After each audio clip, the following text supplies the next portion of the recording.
Hello' friends, মই অপূৰ্বই আপোনালোকক সকলোকে দীপাৱলীৰ শুভকামনা জনাই আজিৰ এই পনীৰৰ ৰেচিপিটো আৰম্ভ কৰিছোঁ। আপোনালোকে নিশ্চয়কৈ ভাল পাব। পনীৰ সকলোৰে প্ৰিয় এবিধ খাদ্য সম্ভাৰৰ ভিতৰত পৰে।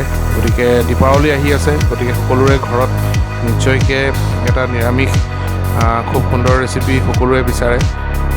গতিকে আপোনালোকে এই ৰেচিপিটো অভিয়াছলি ঘৰত ট্ৰাই কৰক দীপাৱলী বুলি। চ' মই ভাবোঁ ভাল পাব।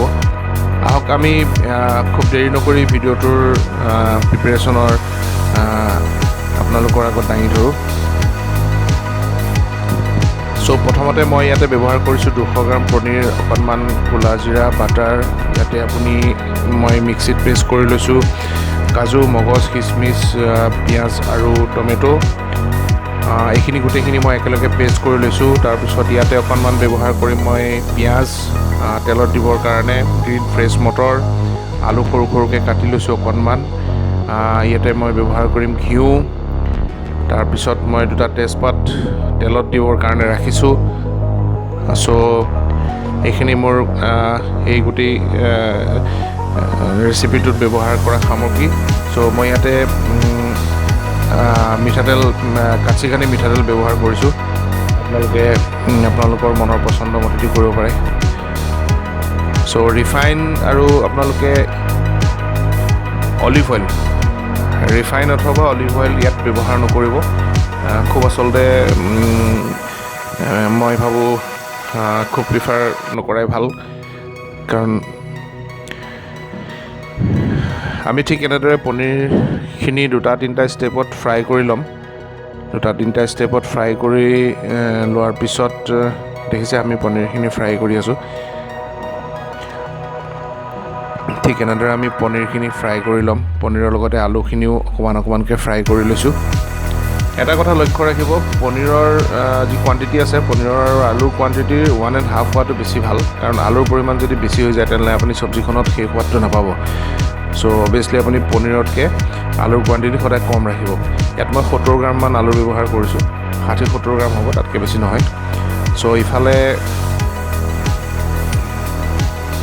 ইয়াতে মই অকণমান দৈ ব্যৱহাৰ কৰিম, যিহেতু দৈকণ মই ফেটি থৈছোঁ, আৰু লগতে আমুল ফ্ৰেছ ক্ৰীম ইয়াতে এড কৰিম মই, দেখিছে ন?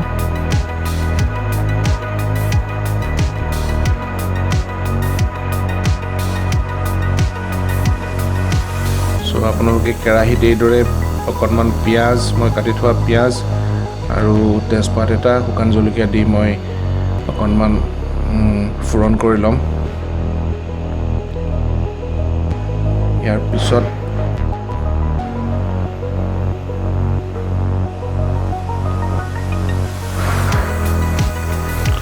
এড কৰিম অকণমান গ্ৰীণ ফ্ৰেছ মটৰ। মাৰ্কেটত একদম নতুন আহিছে। চ' বৰ বেছিকৈ আপুনি ফ্ৰাই নকৰিব, অকণমান শ্ল' ফ্ৰাই, জাষ্ট আপুনি অকণমান সময় ৰাখি তাৰপিছত আপুনি বাকী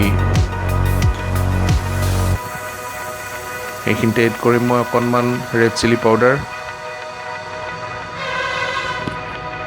তাৰপিছতে হালধি পাউডাৰ, তাৰপিছতে মই ধনিয়া পাউডাৰ,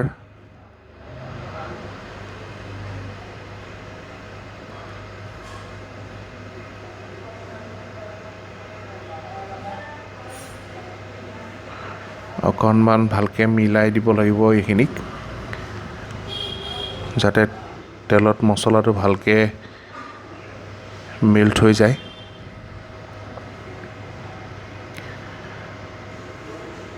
মছলাখিনি আচলতে জ্বলিব দিব নালাগে। চ' এইখিনিতে মই এড কৰিম মোৰ পেষ্টখিনি, যিখিনি মই মিক্সিত খুব ধুনীয়াকৈ গ্ৰাইণ্ড কৰি ৰাখিছোঁ। এতিয়া অকণমান পানী ইয়াতে মিহলাই এইখিনিও মই এড কৰি দিম, দেখিছে ন? হয়, ঠিক এনেদৰে এতিয়া মই খুব ধুনীয়াকৈ এইখিনিক মিলাম, যাতে গোটেইখিনি খুব ধুনীয়াকৈ মিলি ঘোল হৈ যায়। ঠিক এনেকৈ এইখিনিতে মই অকণ যি ফেটি থৈছিলোঁ দৈ, তাক ব্যৱহাৰ কৰিছোঁ। দৈ দিয়াৰ খুব বেছি দৈ ব্যৱহাৰ কৰিব নালাগে আচলতে, বিলাহীও যিহেতু দিয়া হৈছে, গতিকে আপুনি অকণমান 1 চামুচমান দৈ দিলেও হ'ব, কাৰণ কোৱান্টিটি আমাৰ খুব কম, 200 গ্ৰাম পনীৰ 4জন মানুহৰ প্ৰিপাৰেশ্যনত কৰিছোঁ। দৈখিনি যাতে ফাটি নাযায় তাৰ প্ৰতি লক্ষ্য ৰাখিব। আপুনি লগে লগে দৈখিনিক মিলাব লাগিব, কাৰণ নহ'লে দৈখিনি ফাটি গৈ আপোনাৰ টুকুৰা টুকুৰি হৈ ওপৰত থাকি যাব। ঠিক এনেকৈ মেল্ট কৰি দিব লাগিব। একদম সহজ ৰেচিপি, আপুনি খালি ইনগ্ৰিডিয়েণ্টখিনি ভালকৈ একবাৰ চাই ল'ব। যদি আপুনি যোগাৰ কৰি লয় গোটেইকেইটা ইনগ্ৰিডিয়েণ্ট, দেখিছে ঠিক 2-3 মিনিটমান এনেকৈ সিজোৱাৰ পিছত দেখিব আপুনি ইয়াৰ পৰা তেল এৰাৰ আৰম্ভ হৈছে। লাহে লাহে আপুনি লক্ষ্য কৰিব যে তেল আৰু আৰম্ভ হৈছে। সেইখিনি সময়তে আপুনি এড কৰিব লাগিব আপোনাৰ ভাজি থোৱা পনীৰ আৰু আলু কেইটুকুৰা আপুনি ইয়াতে এড কৰি খুব ধুনীয়াকৈ মিক্স কৰি দিয়ক গোটেই চব্জিখন একবাৰ। ঠিক এনেকৈ মিলাই দিব। দেখিছে ন? ঠিক এনেদৰে যেতিয়া আপোনাৰ তেল এৰা আৰম্ভ হ'ব, সেইখিনি সময়তে আপুনি আপোনাৰ পানী দি ইয়াক গ্ৰেভি কৰি ল'ব লাগিব, কাৰণ নহ'লে খোৱাৰ অসুবিধা হ'বতো। গতিকে আপুনি আপোনাৰ কেইজন মানুহে খাব সেইটো জোখত আপুনি পানী দি ইয়াক আপুনি ধুনীয়াকৈ এটা জোখত ৰাখিব লাগিব। এতিয়া নিমখ সদায় সোৱাদ অনুসৰি নিমখ দিব লাগিব, যিহেতু মই আগতে নিমখ ব্যৱহাৰ কৰা নাই।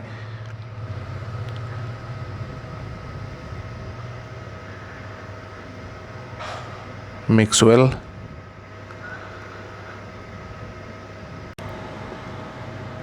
অলম'ষ্ট আমাৰ 80% চব্জিখন হৈ গৈছে। ইয়াতে মই অকণমান আপোনাৰ গৰম মছলা ব্যৱহাৰ কৰিছোঁ, ঘৰত বনাই থোৱা গৰম মছলা। আপোনালোকে সদায় ঘৰত আনি পেলাই থোৱা গৰম মছলা ব্যৱহাৰ কৰিব। ইয়াৰ পিছত মই ব্যৱহাৰ কৰিছোঁ এনেকৈ অকণমান ওপৰত ক্ৰীম। এইখিনি জাষ্ট মই ইয়াতে মিক্স আপ কৰিম, গতিকে খুব বেছি নিদিওঁ। আকৌ অকণমান পিছত মই ইয়াৰ ওপৰত যেতিয়া নমাম তেতিয়া আকৌ অকণমান দিম। গতিকে এতিয়া এইখিনি দি পেলাই ভালকৈ মিলাই দিওঁ।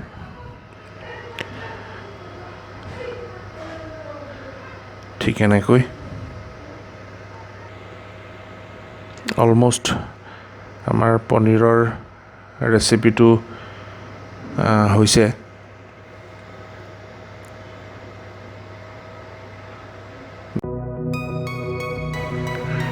চ' আপোনালোকে পৰিৱেশন কৰিবৰ কাৰণে এই ষ্টেপটো সদায় মনত ৰাখিব। প্ৰথমতে আপুনি যেতিয়া বাউলটো ল'ব, বাউলটোৰ তলত আপুনি দিব, মই যে প্ৰথমতে কোৱা অলপমান ঘিউ।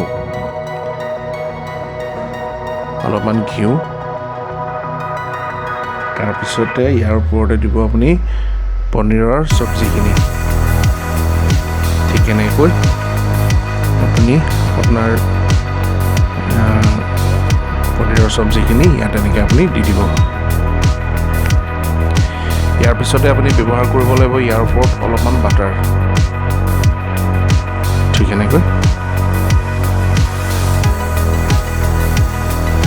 বিশেষ একো কৰিবলগীয়া নাই, যিহেতু চব্জিখিনি আমাৰ গৰম হৈ আছে। গতিকে আপুনি বাটাৰ দিয়াৰ লগে লগে ই মেল্ট হৈ যাব। দেখিছে এনেকৈ।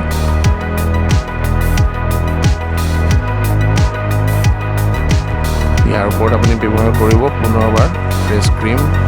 দেখিবলৈও ধুনীয়া হ'ব এনেকৈ। দেখিছে?